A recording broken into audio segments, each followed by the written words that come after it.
जय जगन्नाथ सांग मैंने मु बापुनी स्वागत करुच्ची आज गोटे नुआ भिडियो को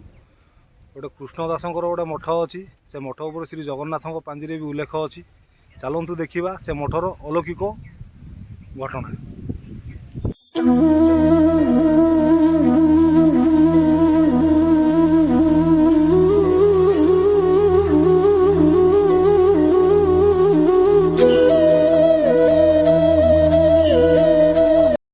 भाई फाइनाली आम आसी से मठ पाखे पहुँच जाइचु आपण मैंने देखु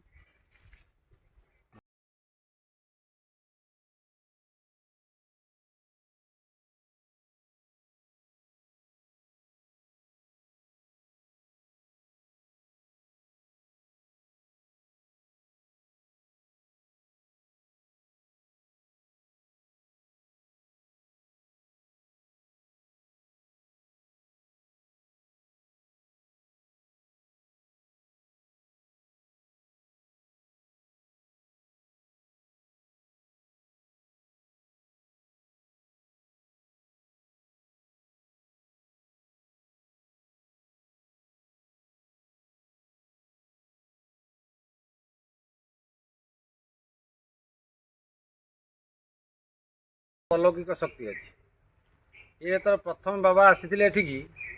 से कृष्णदास नाम परिचित अच्छा से प्रथम आमणु तांकर यात्रा आरंभ करते किसी आंब टाकुआ नहीं ये जगह को आसी आंब टाकुआ पकई पकई सी आसिक बण में पहुँचते ये बण में पहुँचला शेष आंब टाकुआ जो जगार पहुँचला बाबा से सिद्धि साधना करते सी सिद्धि साधना बल बहु अलौकिक शक्ति कार्यक्रम एठार करते एठार कलापर तांकर नाम विख्यात होता तेणु तांकर नाम कृष्णदास परिचित है से कृष्णदास महाशय बहुत दिन एठिरे बसवास करते बसवास कर समय सी तांकर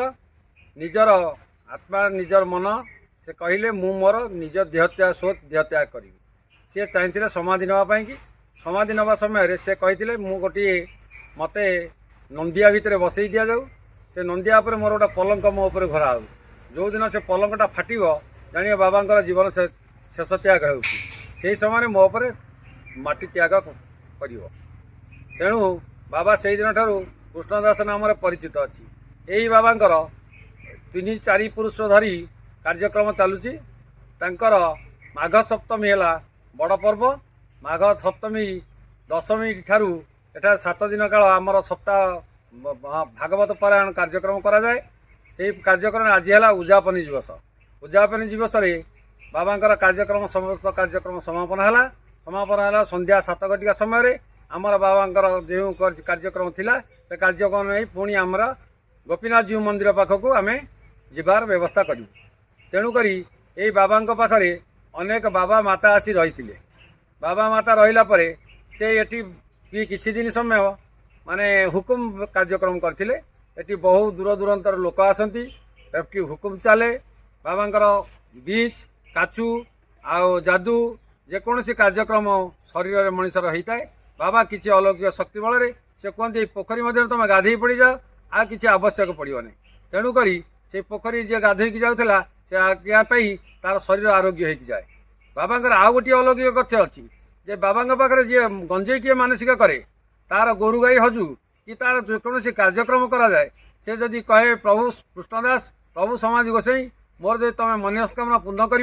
मु तुम पाखे आसिक नड़ियाटे आ गंजे पुड़ियाटे देवी बाबा तत्क्षणात चाहिए सांगे सांगे से लोकर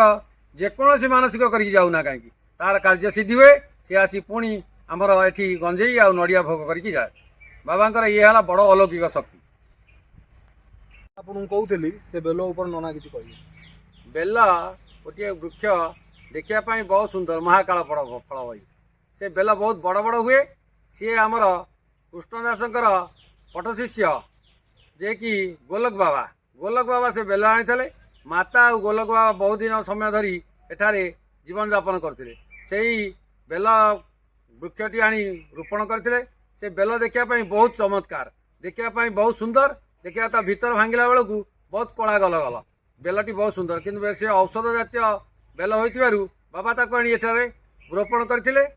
से बेल बैशाख ज्येष्ठ मासरे आरंभ हुए आषाढ़ श्रावण मासरे सी समापन करा जाए ये से बेल गछ ବାବା ତାଙ୍କୁ ଆଣିଥିଲେ। ଏ ବେଲ ଗଛରେ ବହୁତ ସୁନ୍ଦର ହୁଏ। ବୈଶାଖ ଜ୍ୟେଷ୍ଠ ମାସରେ ଏ ବେଲ ଫଳେ ଏବଂ ଆଷାଢ଼ ଶ୍ରାବଣ ମାସ ବେଳକୁ ଏ ବେଲ ଆଉ ନଥାଏ। ସେ ବେଲ ପୁଣି ତାର ପୁନର୍ଜନ୍ମ ନିଏ। ଯେତେବେଳେ ଖରା ସମୟରେ ସେ ବେଲ ହେବ, ସେ ବେଲ ଗଛରେ ବହୁତ ମହତ୍ତ୍ୱ ଆଉ ବହୁତ କାର୍ଯ୍ୟକ୍ରମ କରାଯାଏ। ଭିଡ଼ିଓଟି ଯଦି ଆପଣଙ୍କୁ ଭଲ ଲାଗିଲା ତାହେଲେ ଚ୍ୟାନେଲକୁ ଲାଇକ୍ କରିବେ, ସେୟାର କରିବେ, ସବସ୍କ୍ରାଇବ୍ କରିବେ, କମେଣ୍ଟରେ ଜୟ ଜଗନ୍ନାଥ ଲେଖିବେ। ପୁଣି ଦେଖା ହେବ ନେକ୍ସଟ ଭିଡ଼ିଓରେ।